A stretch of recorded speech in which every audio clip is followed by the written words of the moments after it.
Banana. Okay. If you're watching this, then I'm dead. Just kidding. Those are the words of Halliday from Ready Player One. Novel by Ernest Cline. Movie directed by Steven Spielberg.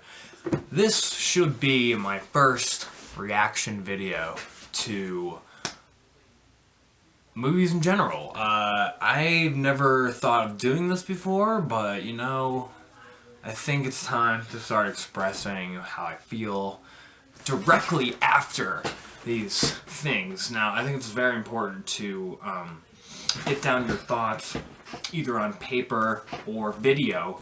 And in almost isolated situations, kind of nice to do that because then you can let your thoughts develop. But it's also of crucial importance to get the social aspect of it too. I ran into some friends after this movie who I didn't know were there and discussed it with them, some of which read the book, some of which didn't, talked about it right after as well.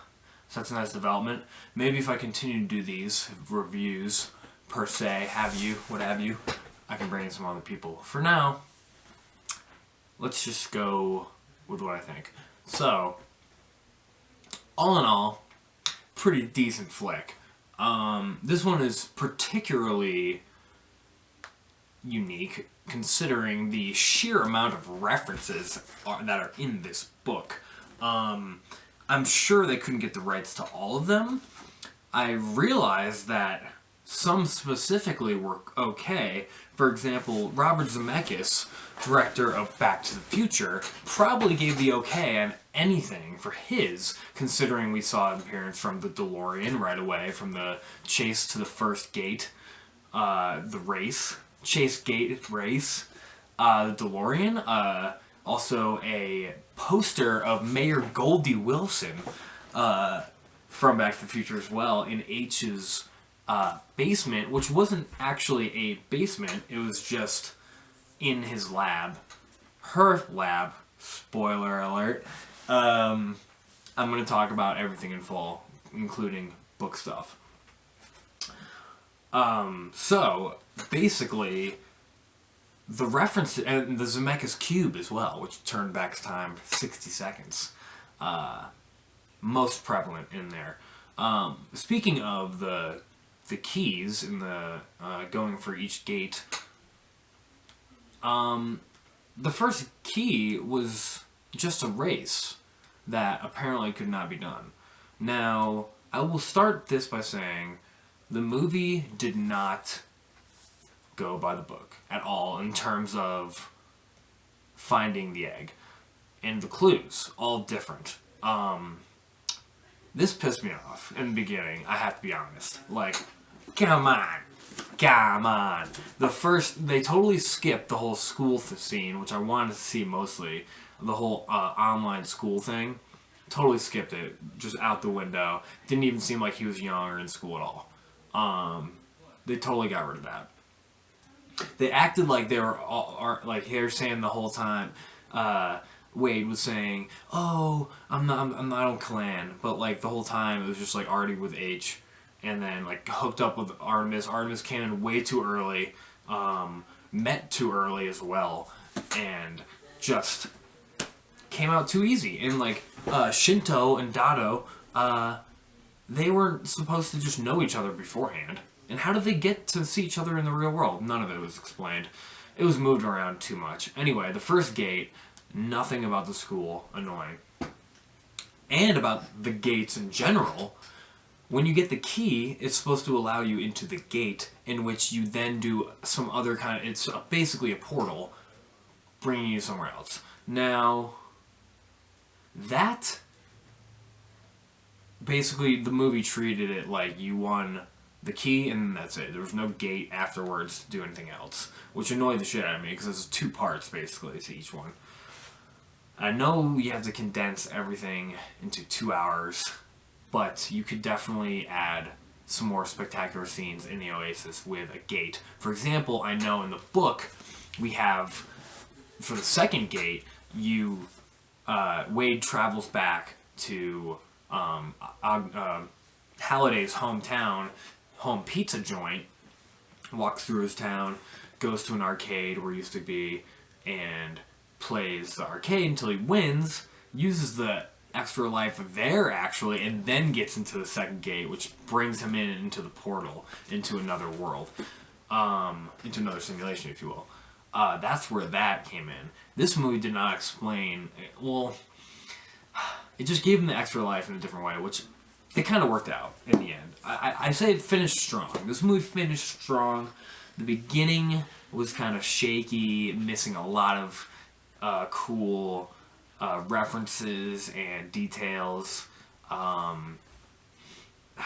there's just, there's a lot of potential, and I think that it was par.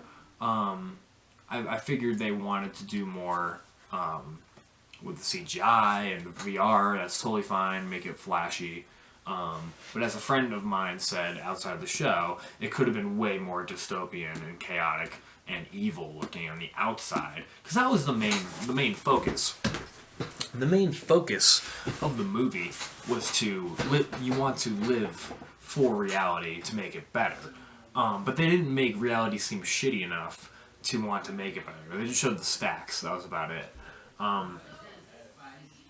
You could have taken a little more time, like Blade Runner, for example, painting the world around that, and then setting it up and putting more importance on the Oasis, like it is in Escape. And speaking of the Oasis, they only had the one scene in the beginning where they kind of showed where you can jump from planet to planet and do different things like that, and spaceships and all that. I think they just should have followed the book more, honestly, with most of the plot stuff.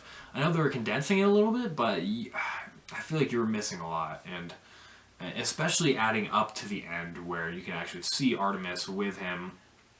He kind of just says, "Oh, I love you." There could have been some background blog kind of stuff that would have given the actress who played Artemis in real life more time. So those are a couple gripes right there. I guess the last thing I should mention is the Sixers and Sorrento and 101 Industries. That whole thing was just fine, I guess. They could have made him seem a little more evil, and then the transition from him blowing up the stacks wasn't as mind-blowing as it was in the book, as in Wade saying, "That's bullshit, you're not going to do it," and then him getting out of there. He kind of just felt like he was going to do it, and then it just happened. So that was just not well paced, I thought. Besides that, not too bad.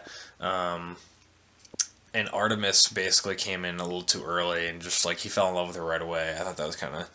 You could have built up to that a little more as well. And the last gripe that I have for fucking sure is IROC. IROC's character... Okay, granted he was funny as shit with the things that he was saying. But come the fuck on. In the book, he is a friend of H's in school, actually. There's no mention of H knowing who IROC is in the movie, or anything from their school, and them knowing IROC before. They just treated him as a fucking a Sixer spy, and that wasn't developed at all. Everybody's just who the fuck is this character? There wasn't enough connection to the online community there. So that was kind of not good enough, I thought. But I guess going for more jokes, H's character, actual avatar, was dope as fuck. Iron Giant, incredible. Needed to have that appearance. I thought all that was great. Mechagodzilla, King Kong, all those things thrown in there, pretty good. So, all in all, I'll give it 2 Jade keys, and I guess a scrambled golden egg for my rating today. And since this is the first of any of my videos on blogging or what have you, I'm DJ Crispy on my radio show. That's what my name is. I guess you can call me the Italian Gamer. That's just going to be my first one. More to come later. I will continue to make these videos, but for now, this is a test. and I assume I'm just letting out my expression of what I felt. This is clearly more of a just how I feel one.